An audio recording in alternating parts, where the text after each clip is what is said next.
The broadcast is now starting. All attendees are in listen-only mode. Good morning and good afternoon. My name is Joshua Hudson and I'm with the National Native Network.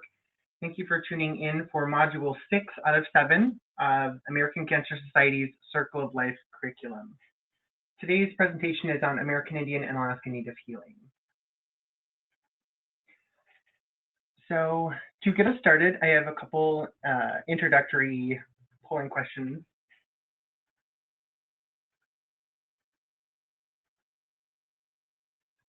So the first polling question is launched and available for you to participate in.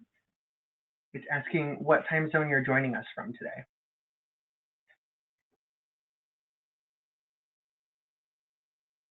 I will leave it open for 5 more seconds.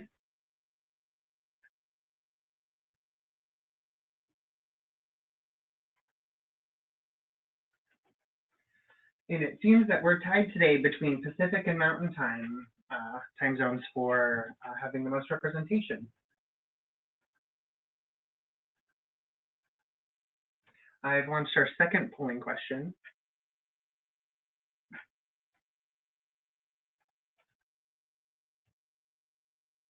I leave that open for 5 more seconds.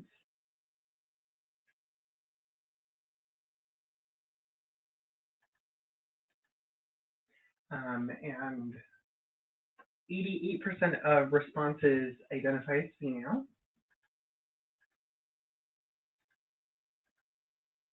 I've launched the third of 4 polling questions.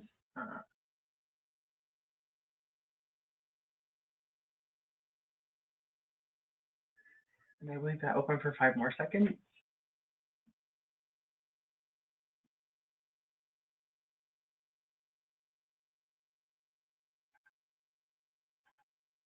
Okay, 95% of respondents identified cancer as a concern in their community. And then the final introductory polling question. If you are a CHR or a health educator, how long have you been doing this work? And if you're not a CHR or a health educator, you don't need to answer. I leave this open for 5 more seconds.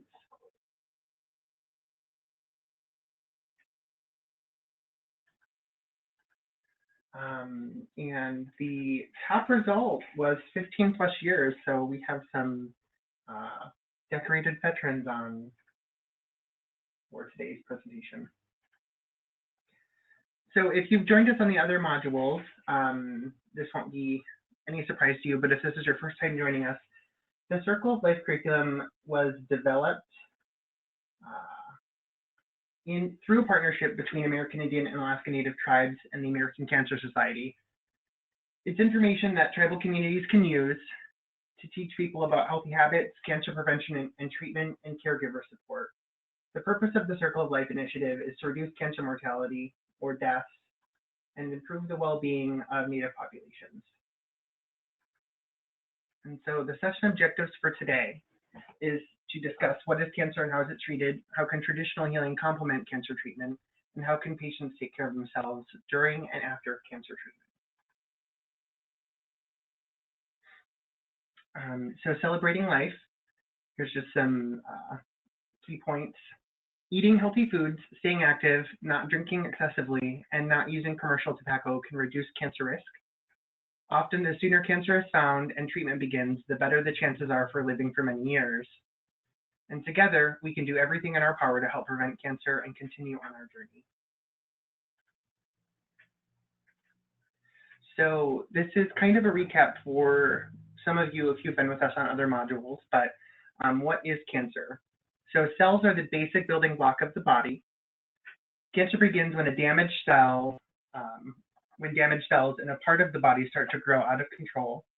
And there are many kinds of cancer. They all start out because of out of control growth of abnormal cells. So the DNA that's inside every cell tells the cell how it's supposed to grow and what it's supposed to do. A cell may start on the path to becoming a cancer cell when its DNA is damaged. Most of the time when DNA is damaged, the cell can fix itself. If the cell cannot fix itself, the cell is supposed to die. Cancer begins when the damaged DNA is not fixed, but the cell does not die, as it should. Instead, the cell goes on making new cells even though the body does not need them. These new cells will all have the same DNA damage as the first cell does. And it's important to note that one mistake in a cell's DNA does not cause cancer. A cancer cell has many mistakes in its DNA. Having damage in just one spot does not cause cancer. Even when someone inherits damaged DNA, more mistakes in their DNA are needed before cancer will develop. And having a healthy lifestyle lowers the chance of more DNA damage will take place. And that can reduce the risk of cancer, even in people with cancer in their family. So symptoms of cancer: any unexplained weight loss, fatigue, pain, skin changes, lumps, or fever. Having any of these signs and symptoms does not mean that you have cancer. Many other things can also cause these signs and symptoms. However, if you have any of these, it's important to see your healthcare provider. It's also important to get regular cancer screenings because a person can have cancer and have no symptoms. There are other symptoms of certain types of cancers besides those that are on this list on their screens. For example, change in bowel habits or bladder function, sores that don't heal, white patches in the mouth or on the tongue, unusual bleeding or discharge, indigestion or trouble swallowing, new growth on their skin, recent changes in a wart or mole, and a nagging cough or hoarseness. These are all reasons to visit a healthcare provider. But one of the larger takeaways is take care of yourself. So, a cancer diagnosis. How do you think someone might feel after being diagnosed with cancer? Common feelings are shocked, afraid, angry, sad, guilty, or numb. There's nothing fair about cancer, and no one deserves to have it. A cancer diagnosis is very hard to take, and having cancer is not easy. Cancer can change many things in a person's life. A family member or a friend should pay close attention if they visit a healthcare provider with their loved one. Later on, they may be needed to help remember what was said. Accepting the diagnosis and figuring out what to do is challenging. During treatment, one person may feel optimistic and hopeful, while another person may feel overwhelmed and frustrated. It's important to notice feelings about cancer and find ways to understand and deal with them. Emotions can affect how a person looks at themselves, how they view life, and what decisions they make about treatment. And it's normal to feel all of these feelings and more after being diagnosed with cancer. So here's a story of hope from Dolores, who's a cancer survivor. She said, "There's a fear that goes through you when you are told you have cancer. It's so hard in the beginning to think about anything but your diagnosis. It's the first thing you think about every morning. I want people diagnosed with cancer to know it does get better. Talking about your cancer helps you deal with all of the new emotions you're feeling. Remember, it's normal to get upset."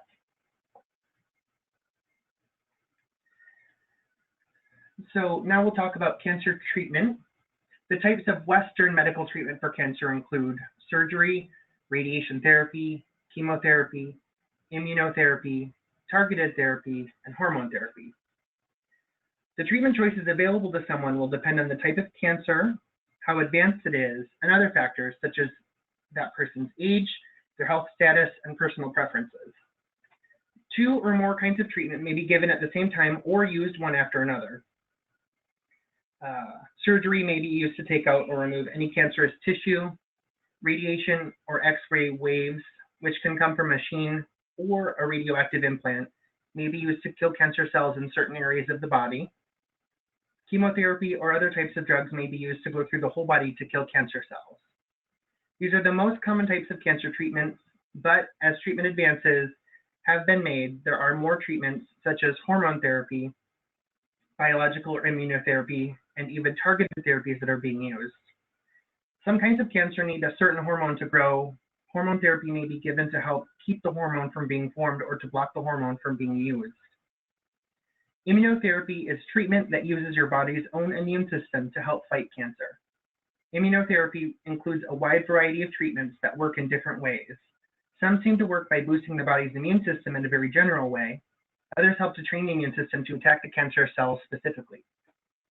As researchers have learned more about the gene changes in cells that cause cancer, they've been able to develop newer drugs that specifically target these changes Treatment with these drugs is often referred to as targeted therapy. So here's some more information on surgery. Most people with cancer will have some type of surgery. Surgery helps to diagnose cancer and to find out how far it has spread. And surgery offers the greatest chance for cure for many cancers.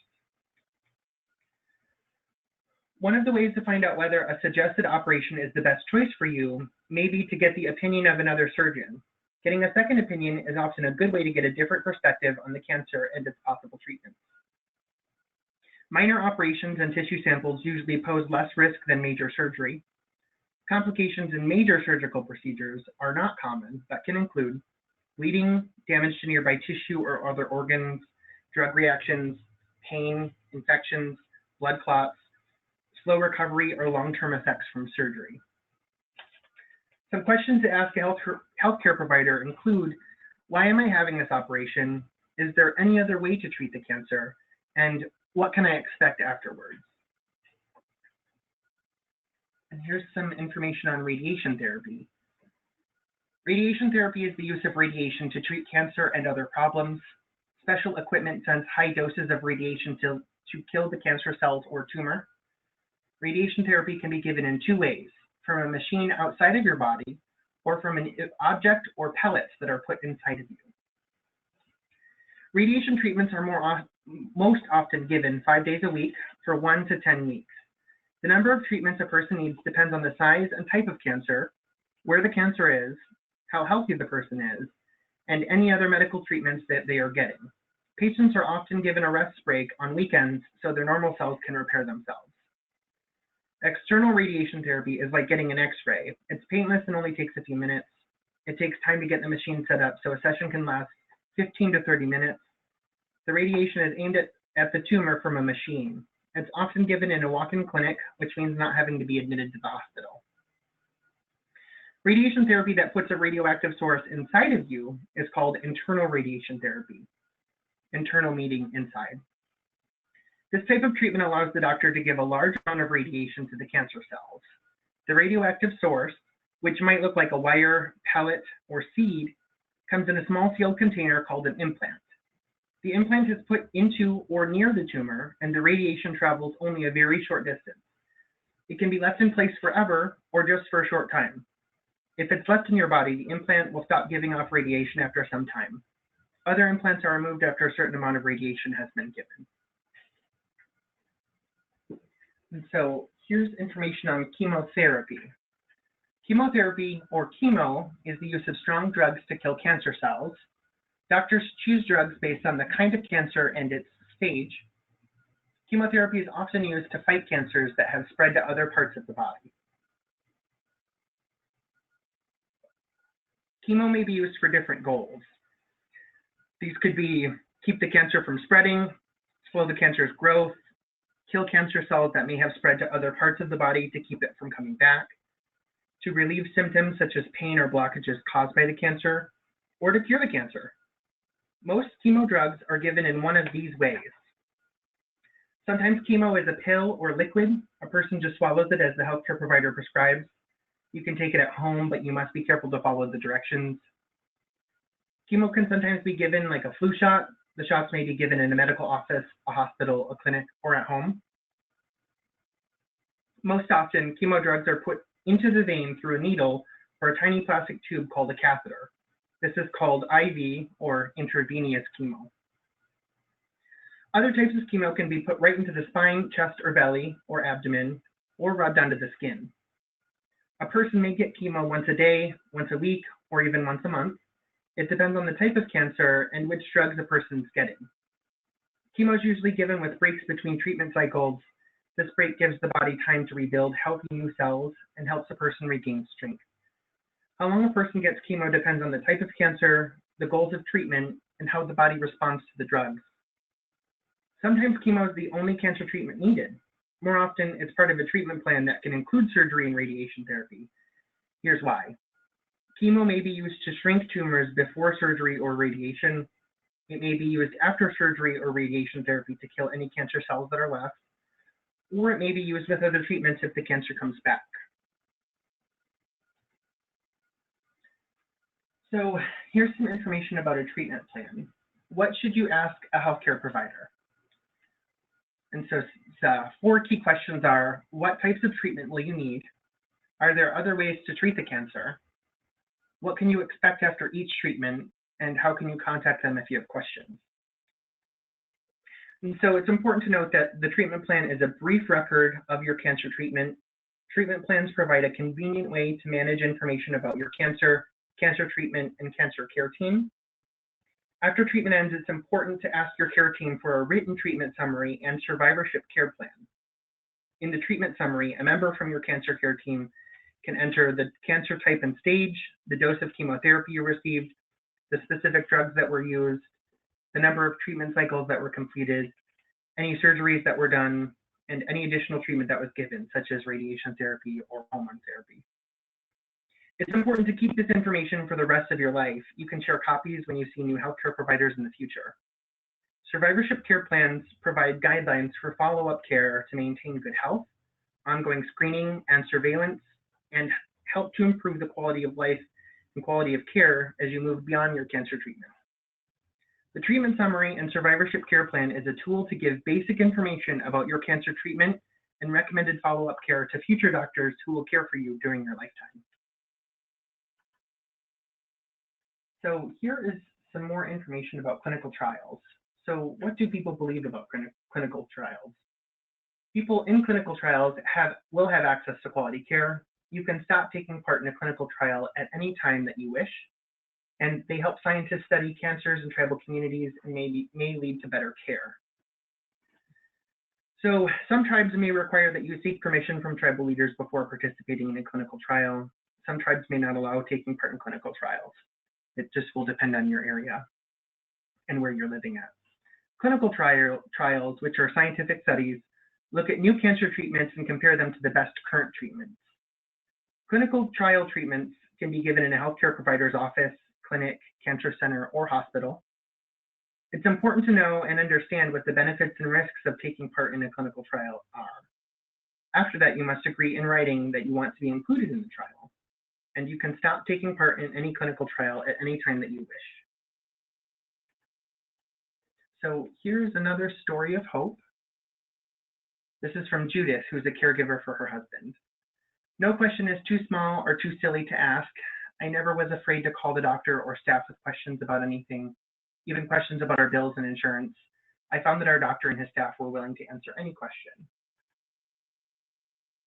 And so here's some possible side effects for Western medical treatments. Actually, I did have a couple points I wanted to make on the story of hope. So if you are a person who's caring for someone with cancer, be sure that as a caregiver, you know how to reach the doctor or cancer treatment team, even on nights, weekends, or holidays. And going to appointments with the patient to see the cancer team is a good way to learn about their treatment and care. And also be sure that the patient has signed a special consent form or a release of information that lets the healthcare provider talk with you about the patient's illness and care. So now into possible side effects. Some possible side effects for surgery is pain at the site of the incision, infections after surgery, or reactions to the anesthesia. Some side effects for radiation include fatigue, skin changes, loss of appetite, and lymphedema, which is a general swelling of the lymphatic system. And some possible side effects for chemotherapy are nausea and vomiting, hair loss, memory changes, or it's commonly known as chemo brain, bone marrow changes, mouth and skin changes, emotional changes, changes in sex life, and fertility problems. So some possible side effects, fatigue. We'll discuss more about fatigue because many people have it while they're being treated for cancer. Fatigue is the feeling of being tired physically, mentally, and emotionally. Only the person being treated knows if they have fatigue and how bad it is. No lab tests or x-rays can diagnose or describe the level of fatigue. The best measure of fatigue comes from a person's own report to their healthcare provider. Oftentimes, physical activity can help prevent or reduce fatigue. Good nutrition and getting enough rest are important, but most people will still need help with meals, errands, and other work. and someone getting treatment should talk to their healthcare provider so that he or she can help them decide how to manage fatigue. And so here's some information on cancer pain and just some facts around it. Pain may go along with cancer, but this is not always true. Keeping pain from starting and keeping it from getting worse are the best ways to control it. And you have a right to ask for pain relief. So it's important to note that not all people with cancer will have pain, but some will need to have their pain managed by a healthcare provider. Healthcare providers need enough information to correctly assess the level of pain. Many providers ask people to rate their pain on a scale from 0 to 10. 0 means that you are experiencing no pain, and 10 means that a person is in the highest level of discomfort from pain. It may take a few tries to get pain under control, so it's important to report back to your healthcare provider on how well the pain treatment is working. A person's pain may change over time, so the medicines and methods may need to change too. And so for pain medicine, people who take cancer pain medicines the way the healthcare provider or nurse tells them rarely become addicted to them. Most people do not get high or lose control when they take cancer pain medicines the way that they are told to. Side effects from pain medicines can be managed and often prevented, and the body does not become immune to pain medicine. So here's some information on traditional healing. Traditional and complementary healing practices may also help relieve cancer symptoms and treatment side effects. And so there's a question on the slide asking, what are some traditional healing practices in your community? So it's important to note that American Indian and Alaska Native healing traditions have been in practice for years in North America. These healing practices seek to restore balance and to restore a person to a healthy and spiritually whole state. If someone is working with a healthcare provider and a traditional healer, it's important that both of these people work together and know what treatments are being provided. So actually, to follow up on this question, what are some traditional healing practices in your community? One thing that I've seen a lot of is a lot of tribal communities now have access to traditional healers or traditional medicine programs that are being developed at their tribal community, sometimes in conjunction with their health center. So that's a great starting place if you're looking for additional support or looking to gain more information on what healing practices in your community may be. So for traditional healing, many traditional healing practices define health as a balance within the body. The focus is on treating the whole person so that balance can be restored. And when balance is restored, it's believed that the body can heal itself. So traditional and complementary healing practices may help to support healing after surgery, radiation, or chemo, help with fatigue or pain during the cancer journey, and may help support the emotional and spiritual well-being of the patient and the family. Sometimes people turn to alternative therapies when conventional treatment cannot cure or relieve a chronic disorder such as arthritis, cancer, or low back pain. Alternative medicine practitioners sometimes provide longer appointment times and extra attention. Alternative medicine is more likely to place emphasis on the whole person and on health rather than disease. Some people may view alternative therapies as more natural than conventional therapies. Other people use an alternative therapy because friends and family caregivers who have tried it recommend it. Alternative therapies are not proven to cure serious illnesses, but they may help a person feel that they've done everything that they can to get better. And it's up to the person whether they want to use complementary or traditional healing practices. And so in line with that, we're going to be talking about a couple different instances of self-care. And so there's a question on the slide that's asking, how do you take care of yourself? And it's important to note that taking care of oneself is important for everyone. Nutrition is an important part of cancer treatment. Eating the right foods during and after treatment can help you feel better and stay stronger. Good nutrition is especially important if you have cancer because both illness and its treatment can affect your appetite. Cancer and cancer treatments can also affect your body's ability to tolerate certain foods and use nutrients. Not everyone has nutrition-related side effects. The nutrient needs of people with cancer vary from person to person. Your healthcare provider and a registered dietitian, if available to you, can help you identify your nutrition goals and plan ways to help you meet them.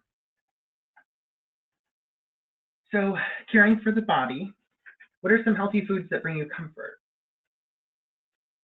It's while someone is coping with a cancer diagnosis, cancer treatment or caring for someone with cancer, what to eat may be the furthest thing from their mind, but eating well is more important. It can help someone feel better, keep up their strength and energy, keep up their weight and their body's store of nutrients, tolerate treatment-related side effects, decrease their risk of infection, heal and recover faster, and eating healthy is a very important part of self-care.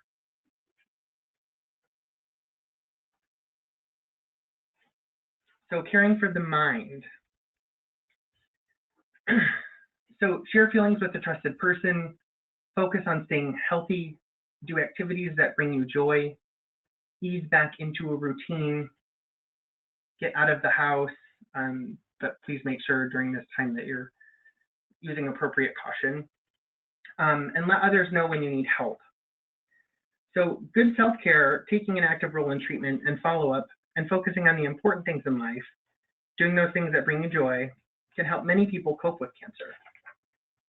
These ideas may help someone get the support that they need from others.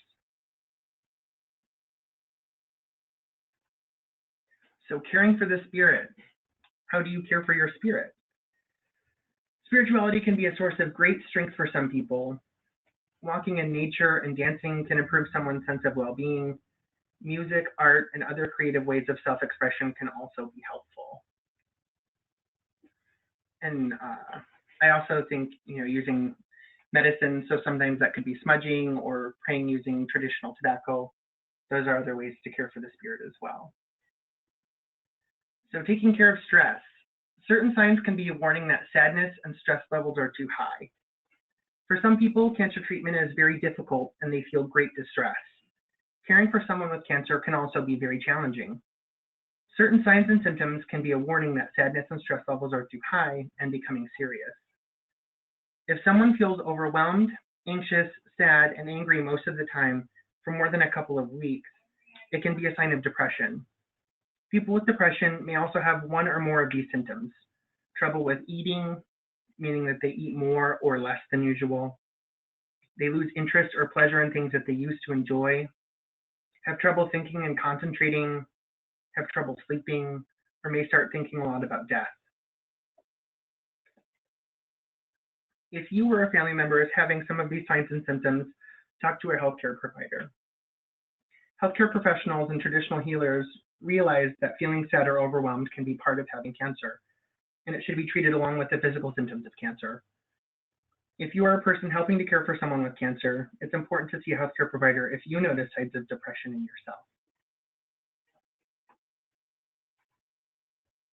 So some information for after treatment. The phase of the cancer journey that begins after initial treatment ends is often referred to as survivorship, but many people consider it to start when they're diagnosed. Many cancer survivors may continue to experience a variety of long-term effects resulting from treatment, and late effects may also occur many years after treatment ends. So as of January 1st, 2016, there were approximately 15.5 million cancer survivors in the United States. Due to improvements in screening and early detection and cancer treatment, it's expected that there will be 18 million cancer survivors alive in the US in 2022. The growing number of cancer survivors and the increased awareness of the long-term and late effects often experienced by cancer survivors have led to an increased focus on cancer survivorship. Cancer survivorship is defined as the phase of the cancer journey that follows cancer treatment. Before we can address the needs of cancer survivors, it's important to understand the different paths that a person may face along their cancer journey. A person may live cancer-free for the rest of their life without any long-term or late effects of treatment. Others may live cancer-free for many years, but may experience one or more serious, long-term, or late effects of treatment, such as heart disease, osteoporosis, or weakening of the bones, neuropathy, or a decline in feeling in fingers, toes, or an even increased risk for second cancers. And some may have a recurrence of the cancer for which they received treatment. As early detection has improved and treatments have expanded, the likelihood of surviving a cancer diagnosis has also improved. These improvements have led to a paradigm shift in viewing cancer as an episodic disease with limited survival to that of a chronic disease in which survivors face a number of issues stemming from their cancer diagnosis and treatment.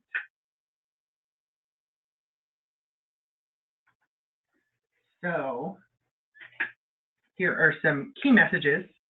So the type of cancer treatments that someone receives, surgery, radiation, chemotherapy, it typically depends on the type and stage of the cancer.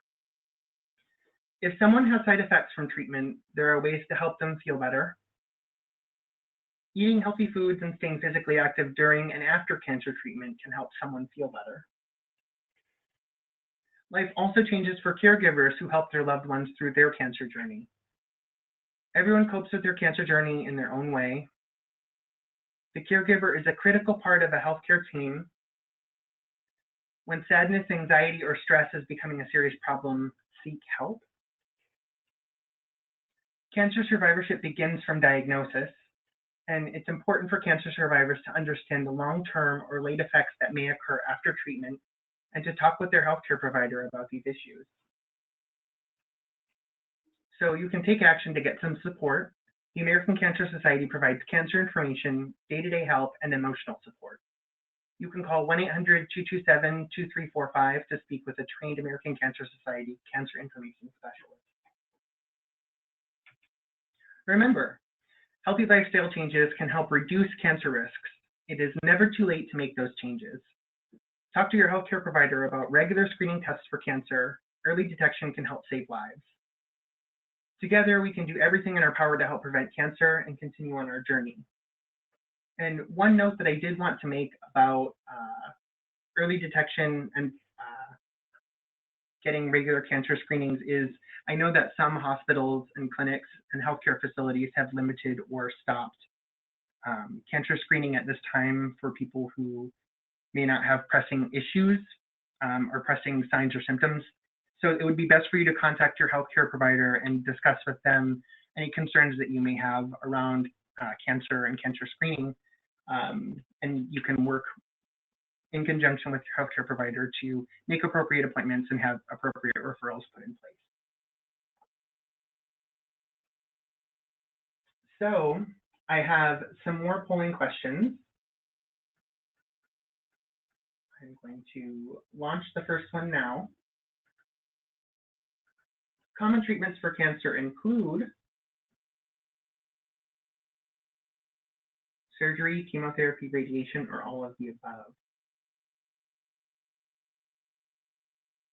I will leave open for 5 more seconds.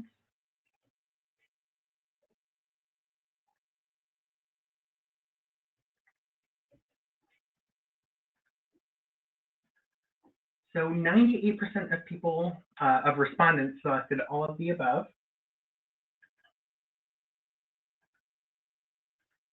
The second of 4 polling questions is now up, asking what side effects of cancer treatment may include. I will leave this open for 5 more seconds.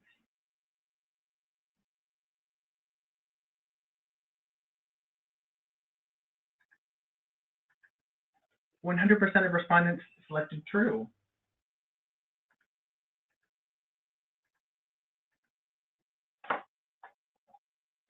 The third polling question is up, asking if it's important to tell your healthcare team about any traditional or complementary therapies you may be receiving. And I will leave this open for 5 more seconds.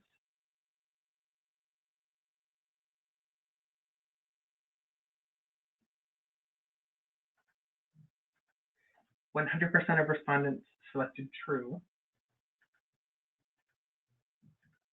And then the final polling question is up right now.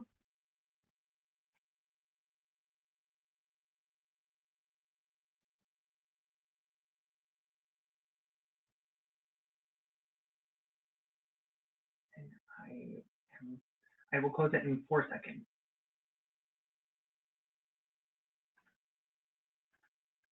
And 100% of our respondents selected all of the above.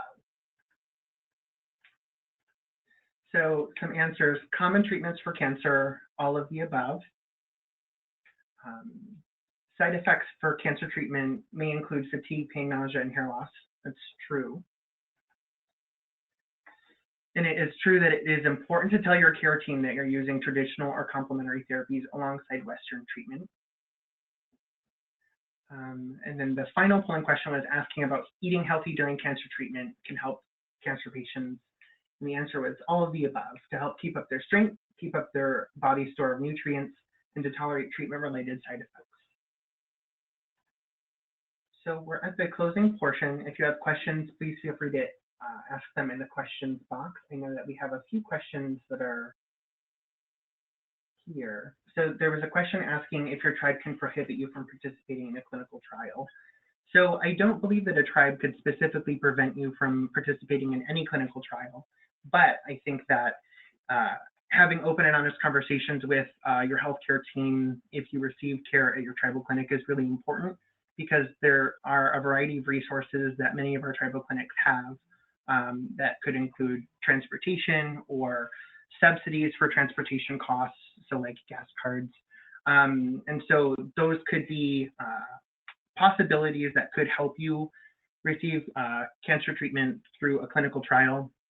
I don't think that a tribe can specifically prevent you from participating in a clinical trial, but I'm sure that there may be questions. And by having an open and honest conversation with your healthcare team at your tribal clinic and in your tribal community, you could likely tap into resources that could be helpful.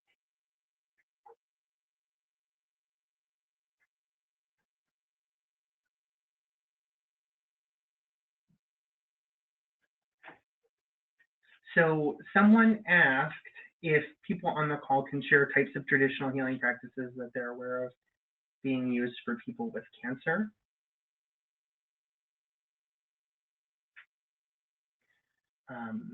So I don't have a lot of information to share, but as I mentioned before, a lot of tribal communities are growing or developing traditional medicine programs or increasing the capability of community members to be able to visit traditional healers or medicine people. And so I think it really depends on who that practitioner is and the knowledge that they have and the training that they've received.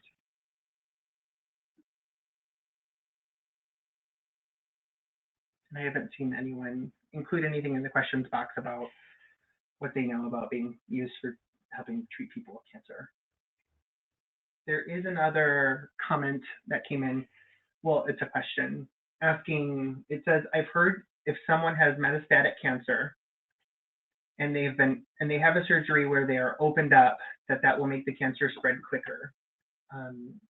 So I am not a cancer specialist and I'm not a medical provider, so I can't necessarily weigh in on that question.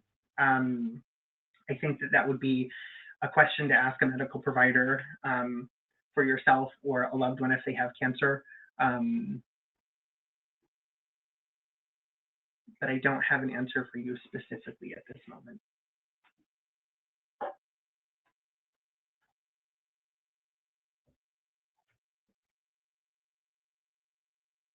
I haven't seen any other questions or comments come in other than a couple thank yous. So you're welcome and thank you.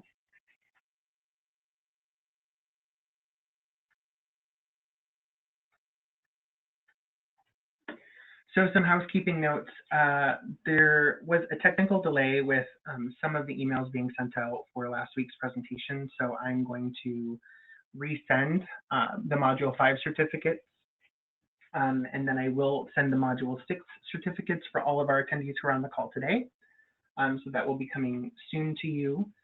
Within the next few hours, you will receive a follow-up email for attending today's presentation that will include a link to the archived modules that will take you to the landing page for all of the modules, and you can select from there which ones you'd like to view and what resources you'd like to download. I would also like to apologize. I failed to mention earlier that there's a handout available for download in the GoToWebinar tab. So, and that has more information in there about traditional healing and complementary therapies. So if you download it in the handouts, and that handout will be available for download on our website in a few hours as well.